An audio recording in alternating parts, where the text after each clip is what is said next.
Okay, I'm continuing my reading. What I'm doing in this series is to read through the entire standard works of the Church of Jesus Christ of Latter-day Saints.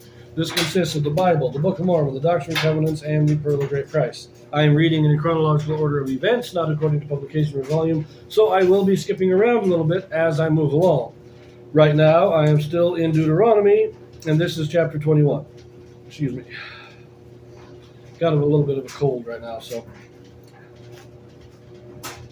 How murders by unknown persons are expiated. Equity required in dealing with wives and children under plural marriage. Stubborn and rebellious sons may be put to death. We get some more interesting stuff here.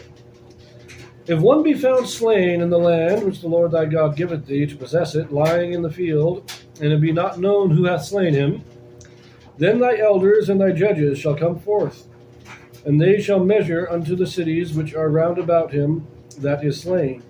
And it shall be that the city which is the next unto the slain man, even the elders of that city, shall take an heifer, which hath not been wrought with, and which hath not drawn in the yoke. And the elders of that city shall bring down the heifer unto a rough valley, which is neither eared nor sown, and shall strike off the heifer's neck there in the valley.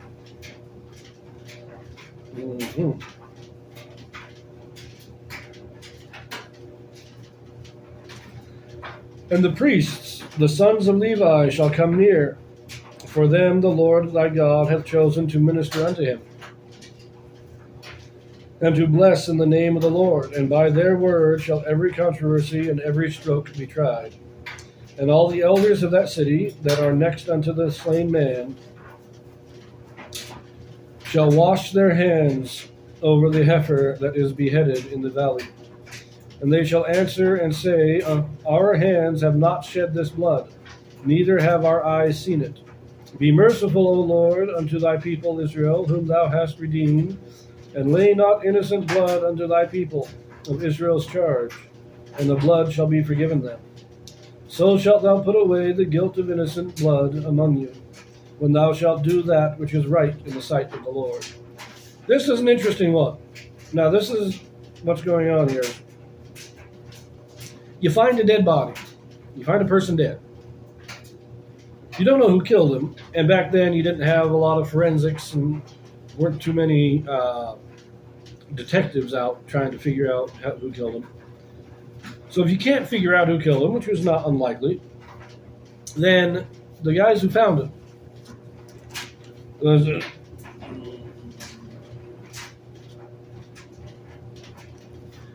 guys who found him will come out, and they'll measure the distance from the spot that the body was found to every city in the area. And whichever city is closest, those guys have to bring out a heifer who has never been worked, never worn the yoke, and they take it to a valley that has never been worked, never sown, it has to be a place where there has been no mark of human work in.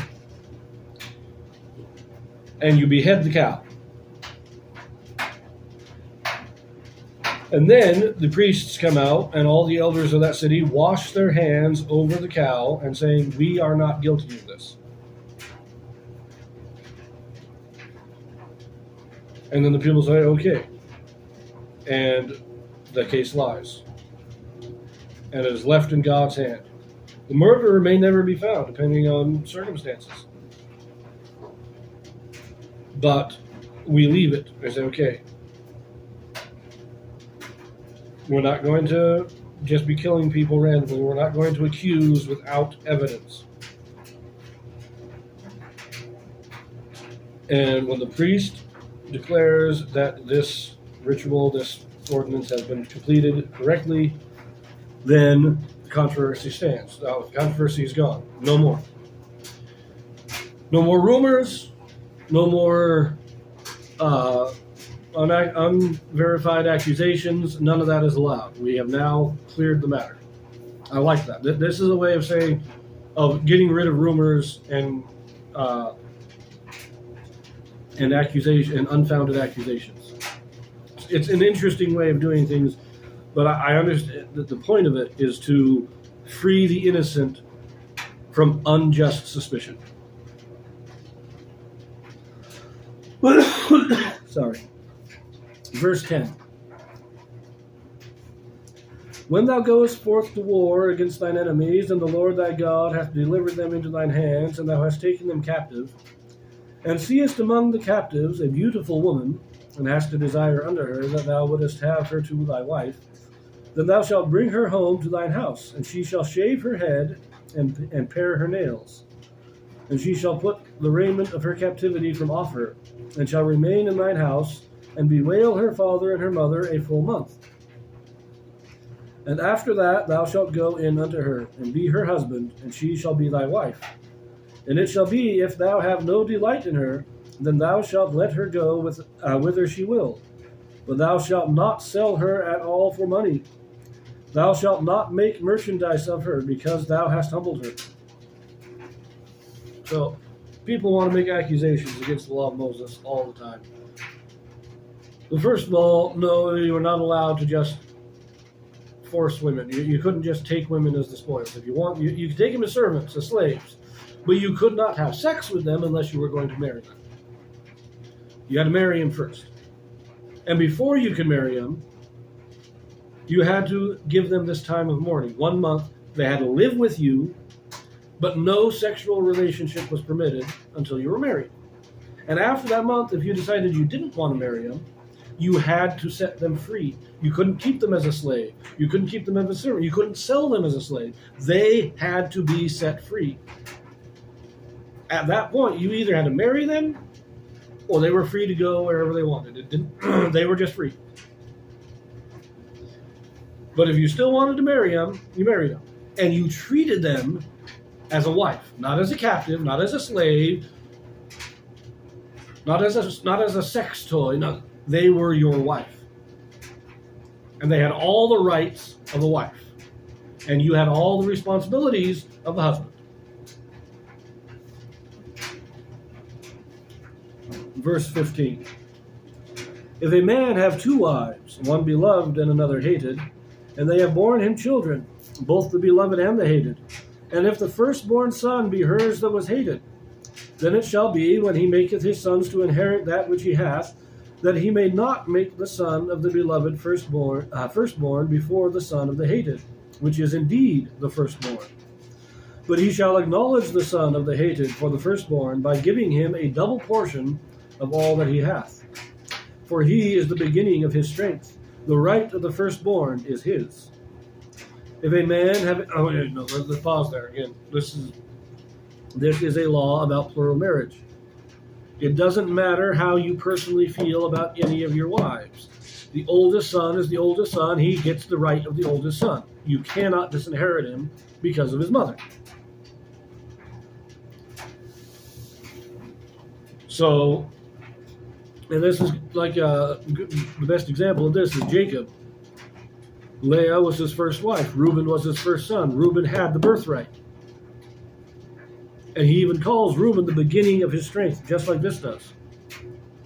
But Reuben, because of his acts, lost the birthright when he had an affair with Bilhah. If Reuben had not had that affair, Reuben would have inherited instead of Joseph. But let us continue. Verse 18.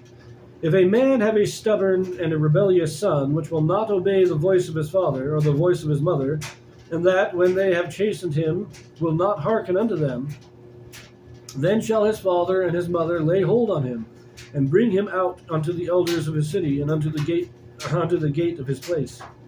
And they shall say unto the elders of his city, This our son is stubborn and rebellious, and he will not obey our voice. He is a glutton and a drunkard.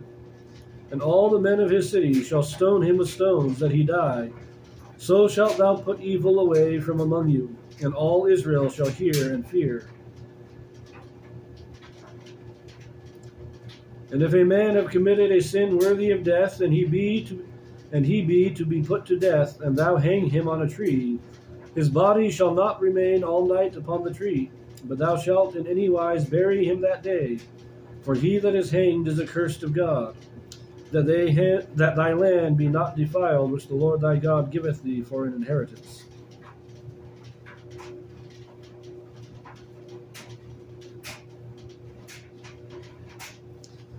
So, first, that last one is just you can't leave a man hanging overnight. If you hang him to execute him, you have to bury him that night, because the display of a hanging body is a degradation. It is desecrating the dead, desecrating the human form, which is created in the image of God, and thus is a desecrating God. Now, talking about stubborn and rebellious sons. What this is talking about, we have to understand, this isn't just talking about somebody who sneaks out at night. This isn't talking about young children who, make a mess, get into things. This is talking about grown men who are actively opposing their parents. This is the guy that goes out partying all night, getting drunk,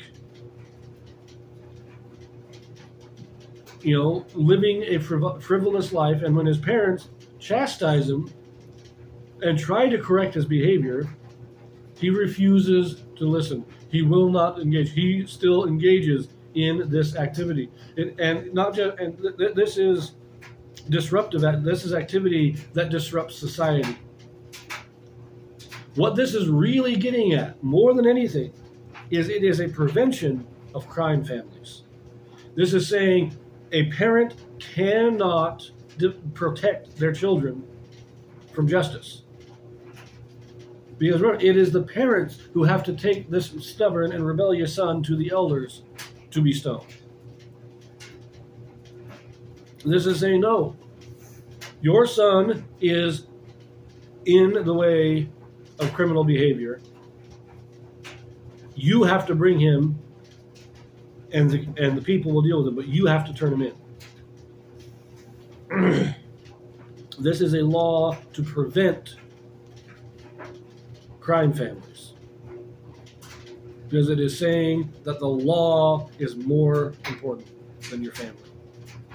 You have to uphold the law, even if that means turning over your own family to be judged and even to be executed. The law must be upheld. And if you are going to place your family above the law, then the law has no meaning.